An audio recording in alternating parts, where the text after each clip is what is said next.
Today on NT Daily News, a local man found in an alley was identified. Plus, the Denton ISD gun policy has pushed back its effective date. And a new voter precinct opens up in Denton. From the Mayborn School of Journalism at the University of North Texas, this is NT Daily News.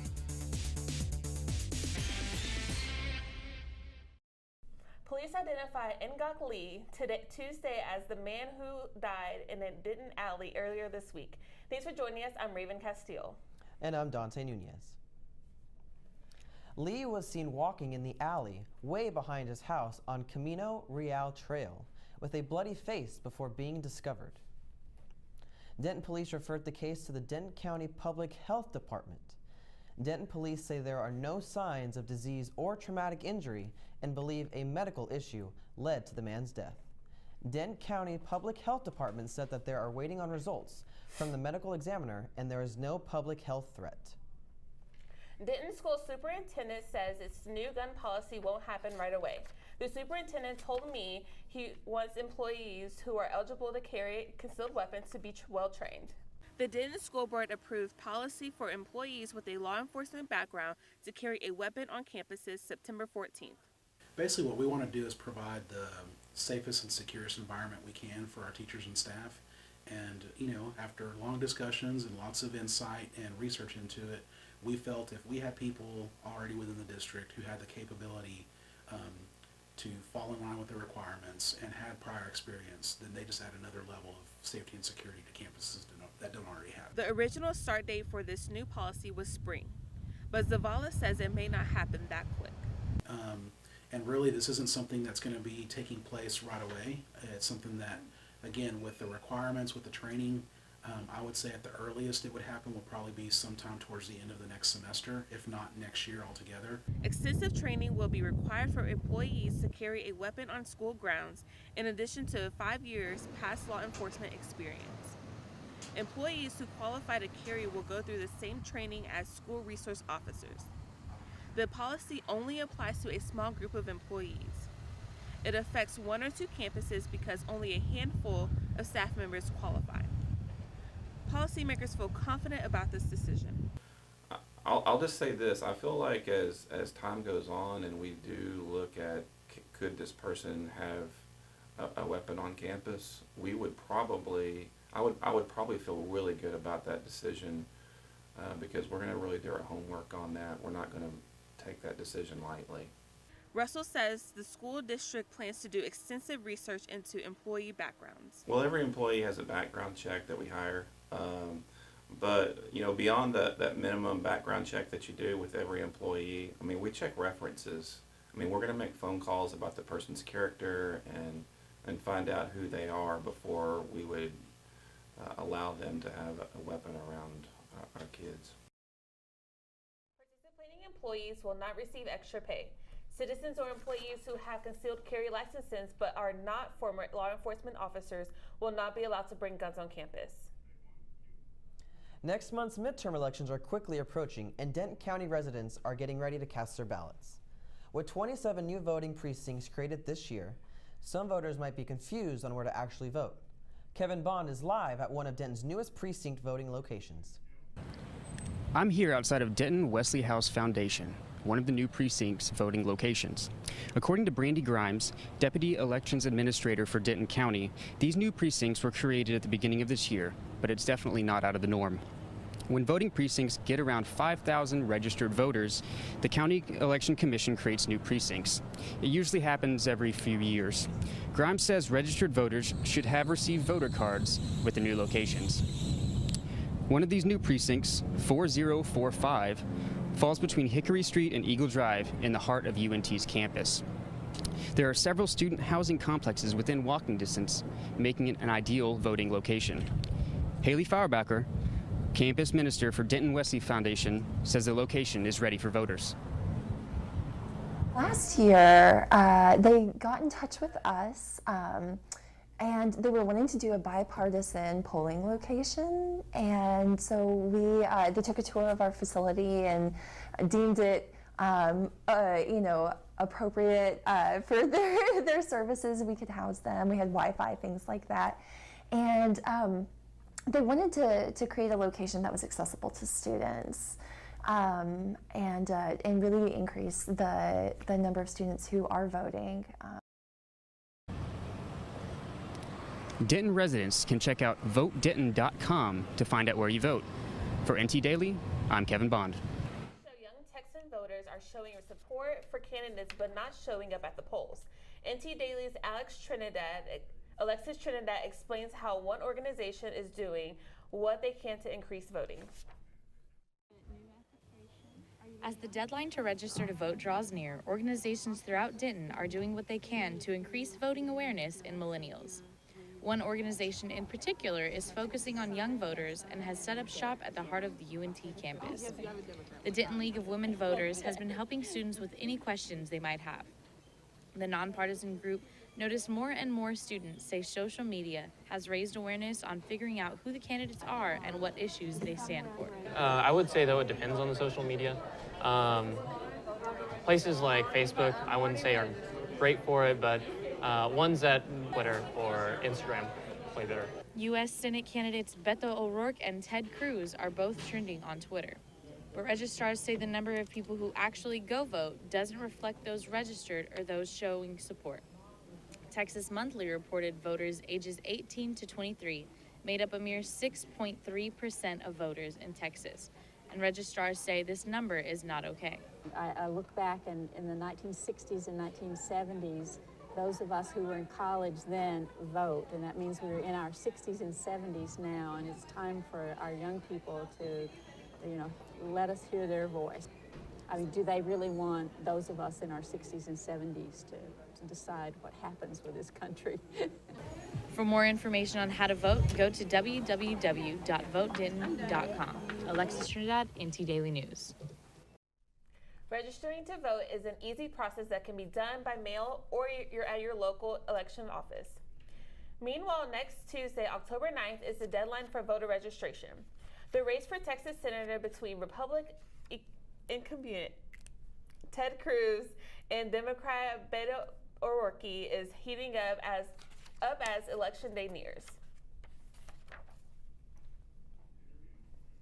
The two candidates will have their second debate October 16th in San Antonio. The governor in 2 House seats will also be on the ballot. Early voting begins October 22nd. Midterm voting is Tuesday, November 6th. Denton's Tom Pops Carter statue was removed Thursday morning for repairs. The stained glass sculpture was vandalized twice. This is what the statue looked like after the first time it was broken last year. Tom Pops Carter was a Denton resident and blues legend. He performed with musicians like Lightnin' Hopkins and B.B. King before forming his own band, Pops Carter and the Funk Monsters, in the 1980s. The sculpture was located at Denton Quaker Town Park, but will be placed inside the Patterson Appleton Arts Center once repaired. The sculpture was dedicated back in 2014. Original artist Christine Wood is expecting repairs to up to 2 months. Coming up, the FBI includes its Kavanaugh investigation. I see you mobbing over her. Let's go. Let's mob. Let's crawl. Let's crawl. Let's crawl. Hey, yo, we mobbing. Come on, girl. Let's crawl. Hey, yo, let's crawl. Hey, yo, let's crawl. Hey, let's crawl. Hey, yo, let's crawl.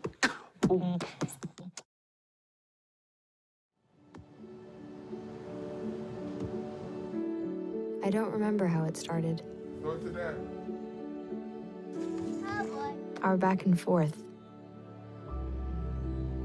It always came back. Dad! You probably don't remember what you told me, That was perfect. but I heard every word.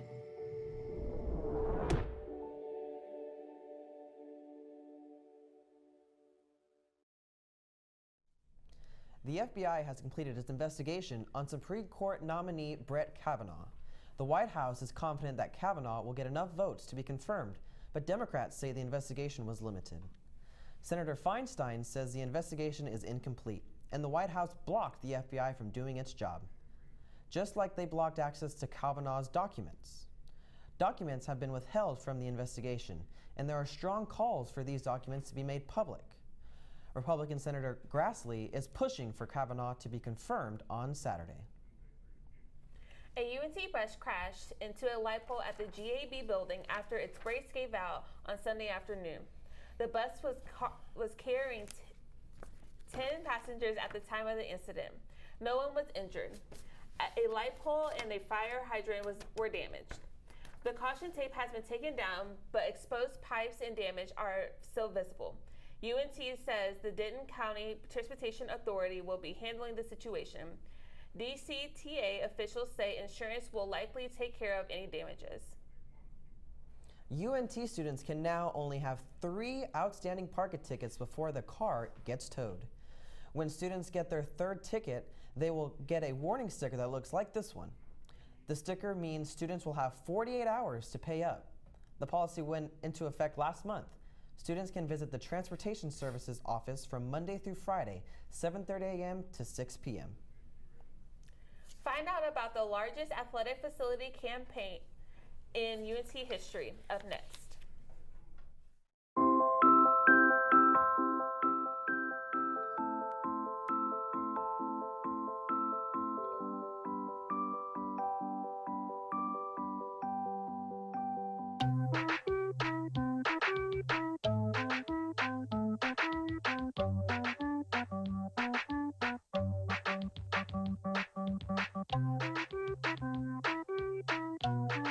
Start a story. Adopt at theshelterpetproject.org. Well, Thomas, you've got prediabetes. But with more exercise and a change in diet, it can be reversed. I've tried exercising. It just makes me hungry for bacon. I love bacon, too. And who really likes to exercise? Not me. Me neither. Nobody. So we're good? What? Oh, you still have prediabetes. Big time.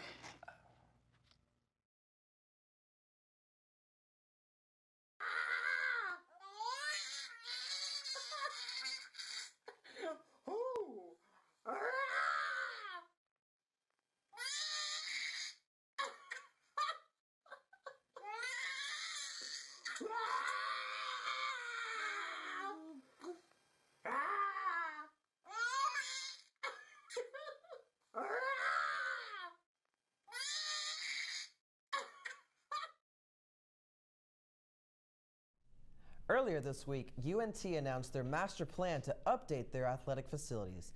It included a total of 7 new facilities, 4 of which are stadiums. Students, coaches, and athletes told me how this new plan will affect them. They say they are ready for the upgrade. UNT announced Monday a multi-year plan to upgrade their sports facilities. This is the largest athletics facilities campaign in school history, and they call it Light the Tower Master Plan. The first piece of this plan is currently under construction, but in 2 months, a brand new soccer and track field will open up next to Apogee Stadium. Playing here at home, I think the main thing is, one, it's really easy to adapt to the weather. The girls are all super cool, so the bond is really good. But her favorite part of the new stadium has to be the updated locker room. Oh, definitely the locker room. The eagle on it lights up. It's pretty cool. The student union on campus is a hub for UNT sports fans. Students tell me they're ready for this new change and how it will affect them in the future. I'm very excited because, one, they're brand new facilities, so it'll be nice to go to a new place to watch the games, and 2, it'll help in recruiting and bringing in better players. The short-term projects consist of a new indoor practice facility as well as an athletic expansion center. In UNT's long-term plan, it also consists of adding a state-of-the-art auditorium. Currently, they practice in the on-campus rec center. Giving our divers a separate well with a full tower, that's really exciting. Getting our swimmers and divers to share a space where they'll get to practice together. Another part of UNT's long-term plan, it will also be debuting a new baseball stadium and team. Growing up in Denton, being a huge baseball fan, I always wanted to come to the college baseball games, but UNT never had those, so I think this is a really cool step forward for us. Ultimately, their goal is to host conference and NCAA championships to promote UNT nationally. You can visit lightthetower.com for the full report. The Mean Green football team had their first loss last weekend at Apogee Stadium. Louisiana Tech beat UNT 29-27 in their first conference game. The team will travel to El Paso this weekend to play the University of Texas at El Paso Miners. You can listen live on Mean Green Sport Network stations. Dominic James' path to becoming a student athlete was not always easy. NT Daily's Martise Ms. Ella tells us how she had to bounce back from her adversity to become the person she is today. Coming in as a freshman on a team with so much success already was just the beginning for Dominique James. It wasn't my first game, so it was really nerve-wracking, and especially playing with people who've been playing for the past 3 years at this high level was really scary. But now it's like, it's okay. Like, I come out to each game like so much confidence and ready to play rather than being scared and nervous about, oh, am I gonna let the ball go in the goal? She didn't expect to get an athletic scholarship after she had to recover from not one, but 2 ACL tears. It was an emotional roller coaster, trying to get her through rehab and just trying to figure out why me, why her as parents, and just dealing with the emotional part of would she be able to continue playing any of her sports, not just soccer or track, just to walk correctly with both knees and the arthritis that the doctor said would come. So just rehab was really important for her and the mental part to get that together. Over time, she gained experience and respect from her teammates and conference, which resulted in becoming a team captain and preseason Defensive Player of the Year. I feel like my team knows I give 110%, but I mean, I think they've understood me to the fact that if I yell at you on the field, it's not to hurt your feelings, it's just for us to make sure that we're playing at 100%, that we're going for the win. But soccer and her family comes second. Academics will always be first. Dominique will tell you that in this household, it's 85 to stay alive. And when she was in school, her brother or sister, they knew that anything less than an 85% on anything meant you had no sports, meant you had no hanging out with your friends, your phone was gone until you got that grade up. With drive and passion, Dominique was named Conference USA First Team All-Academic, USA Commissioner's Honor Roll, and she made the Dean's List. Martez Marcels-Huff, NT Daily News. You can catch James and the soccer team this Friday and Sunday at the Mean Green Soccer Stadium. Tamuno Katubize has been selected as Conference USA's Women's Tennis Athlete of the Month. This achievement is due to her undefeated September as well as a championship win.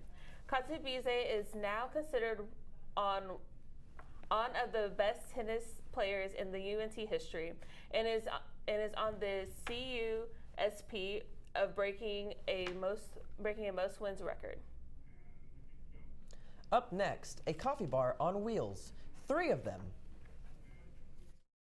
It's a beautiful day out here. Sunny today with light breezes, giving way to clouds in the afternoon. We could see some light precipitation to moderate precipitation later on, followed by powerful storm-like conditions. 90 miles per hour winds are expected.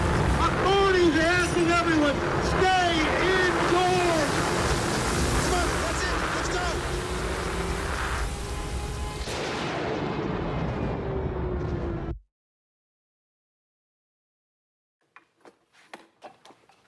Did you hear about the pony with a sore throat? He was a little horse. Can I tell you a cat joke? Just kidding. Why couldn't the Why was the basketball court all wet? Why? Because the players kept dribbling all over it. Where did cats go on vacation? New York.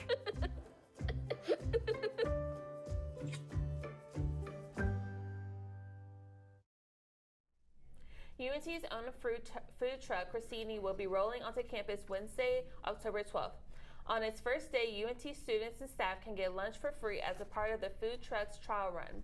Cressini will serve grilled croissant sandwiches with sides. The food truck will be on the main campus Monday, Wednesday, and Friday. It goes to Discovery Park on Tuesday and Thursday from 11:30 to 2:30.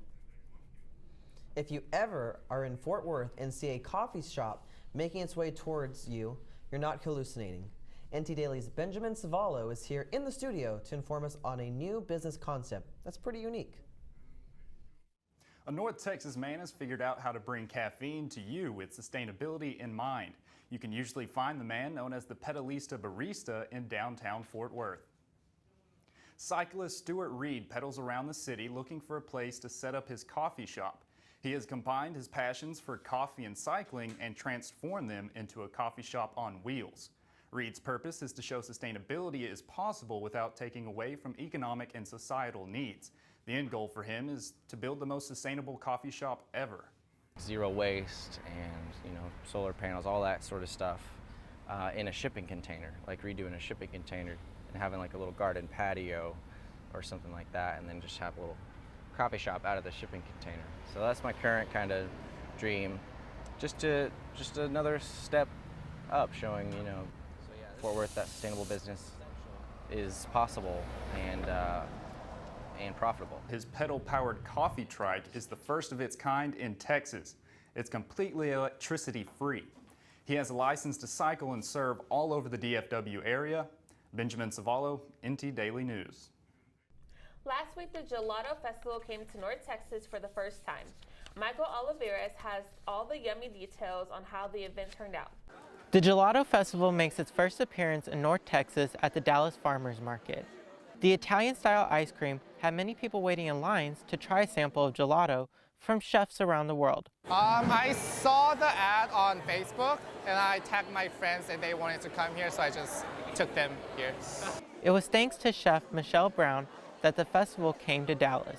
When I was in California last year, I thought to myself, we should have the Gelato Fest in Dallas.